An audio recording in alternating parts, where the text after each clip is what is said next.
Hi అండి, welcome back to my channel పద్దు express. ఎలా ఉన్నారండి? అందరూ బాగున్నారా? ఈరోజు మరొక వీడియోతో మీ ముందుకు వచ్చేసాను. అదేంటో చివరి వరకు స్కిప్ చేయకుండా చూడండి, మీకే అర్థమైపోద్ది. ఇంతకీ లైక్ చేయటం మర్చిపోవట్లేదు కదా? తప్పకుండా అందరూ లైక్ చేయండి, నాకు చాలా ఎంకరేజింగ్గా ఉంటుంది. ఈరోజు నేను చూపించబోయేది చూసారా, మసాలా వడలండి. చాలా చాలా బాగుంటాయి, చాలా క్రిస్పీగా కూడా ఉంటాయి.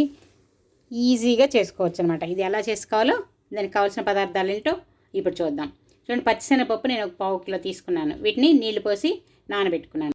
ఇంకా సన్నగా తరిగిన ఉల్లిపాయలు, అలాగే పచ్చిమిరపకాయలు, ఇంకా అల్లం వెల్లుల్లి, అల్లం కట్ చేసి పెట్టుకున్నాను అనమాట.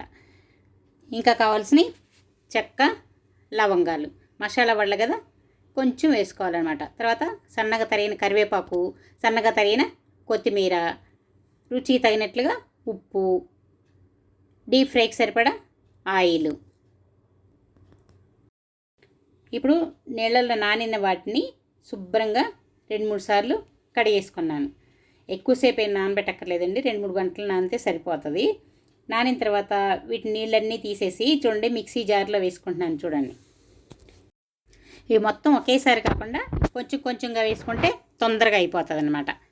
చూడండి, ఇలా వేసుకొని ఇప్పుడు దీనిలోకి ఇంకేం వేసుకుంటున్నానో చూపిస్తున్నాను. చూడండి, దీనిలో పచ్చిమిరపకాయలు, అలాగే అల్లం కూడా చిన్న చిన్న ముక్కలు కట్ చేసి పెట్టుకున్నాను. అలాగే వెల్లుల్లి రెబ్బలు అనమాట వేసుకొని దీనిలోనే ఒక చెక్క, కొంచెం ఒక 4-5 లవంగాలు. మసాలా వడలు అని చెప్పాను కదా, అందుకని. వీటిలో ఇప్పుడు మనకి రుచి తగినట్లుగా ఉప్పు కూడా ముందే వేసుకోవాలి. అప్పుడు ఎందుకంటే మిక్సీ కూడా ఈజీగా తిరుగుతుంది అన్నమాట. మరి మెత్తగా వేయకూడదు, కొంచెం బరగ్గా. చూసారా, ఇలా బరగ్గా ఉండాలి. ఇలా ఉంటేనే వడలు క్రిస్పీగా బాగా వస్తాయి. చూసారా, ఇలా చేసుకొని వీటిని పక్కన పెట్టుకోవాలి. మిగతాది కూడా అన్నీ కూడా వేసుకొని చూడండి ఒక బౌల్లోకి తీసుకున్నాను. ఇప్పుడు దీనిలోకి మళ్ళీ ఏం కలుపుతున్నానో చూసారా. ఇప్పుడు సన్నగా తరిగిన ఉల్లిపాయలు, అలాగే చూడండి కొత్తిమీర, సన్నగా తరిగిన కొత్తిమీర, ఇంకా సన్నగా తరిగిన కరివేపాకు కూడా చూడండి సన్నగా తరిగి ఉంచుకున్నాను. చూడండి, నేను ఆకు ఎక్కువ వేసుకుంటున్నాను. చూసారా, అంటే టేస్ట్ బాగుంటుంది, అలాగే హెల్త్కి కూడా మంచిది కదా, అందుకని ఆకు ఎక్కువ వేసుకున్నాను. ఇప్పుడు స్టవ్ మీద ఒక ప్యాన్ పెట్టుకొని అందులో డీప్ ఫ్రైకి సరిపడా ఆయిల్ పోసుకోవాలి. చూడండి, ఇలా చేతి మీదే ఒత్తుకుంటున్నాను. చూసారా, ఆయిల్ వేడెక్కిన తర్వాత ఇలా చేతి మీద ఒత్తుకొని ఇలా వేసేసుకుంటున్నాను. చూడండి, అది సైజు మన ఇష్టం, మనకి ఏ సైజు కావాలంటే ఆ సైజు.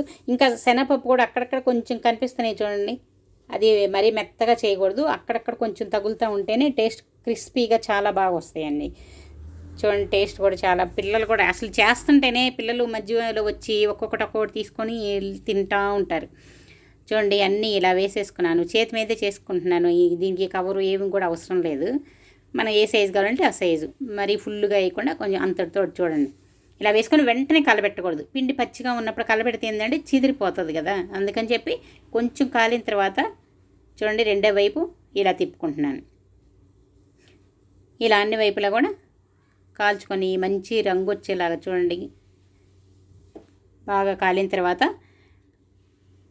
వీటిని తీసుకొని ఇప్పుడు కొంచెం టిష్యూలోకి వేసుకుంటే ఏదైనా ఎక్సెస్ ఆయిల్ ఉంటే పీల్చేస్తుంది. అసలు ఆయిలే పీల్చలేదండి. చూడండి, మీకు కూడా ఆ వడలు చూస్తుంటేనే అర్థమైపోతుంది కదా, అసలు ఆయిలే పీల్చలేదు.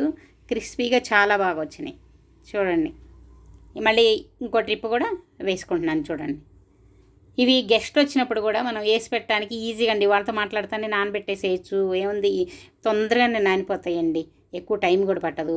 ఇంకేముంది, మిక్సీ వేసేసుకోవటం, వేడివేడిగా వాళ్ళకి వేసి పెట్టేసేయచ్చు. చాలా చాలా బాగుంటాయి. ఇవి పిల్లలు కూడా చాలా ఇష్టంగా తింటారు. ఇవి పండగలప్పుడు కూడా చేసుకోవచ్చు, ఎవరైనా గెస్ట్లు వచ్చినప్పుడు చేసుకోవచ్చు, మనకి ఈవినింగు టీతో పాటు తినడానికి స్నాక్స్ లాగా చేసుకోవచ్చు. ఇంకా పులిహోరలు అలాంటి అప్పుడు చేసుకున్నప్పుడు నంచుకోవడానికి కూడా చాలా బాగుంటాయి ఇవి. ఇలా మనం ఎప్పుడు కావాలంటే అప్పుడు, ఎలా కావాలంటే ఏముంది అండి, తొందరగానే నానిపోతాయి, తొందరగా చేసేసుకోవచ్చు. చూసారా, ఎంతో టేస్టీగా క్రిస్పీగా ఉండేవి, ఈజీగా చేసుకోగలిగే వడలు రెడీ అయిపోయినాయి. చూస్తున్నారా, వెంటనే మీరు కూడా ట్రై చేసి ఎలా ఉందో నాకు కామెంట్ సెక్షన్లో కామెంట్స్ పెట్టండి.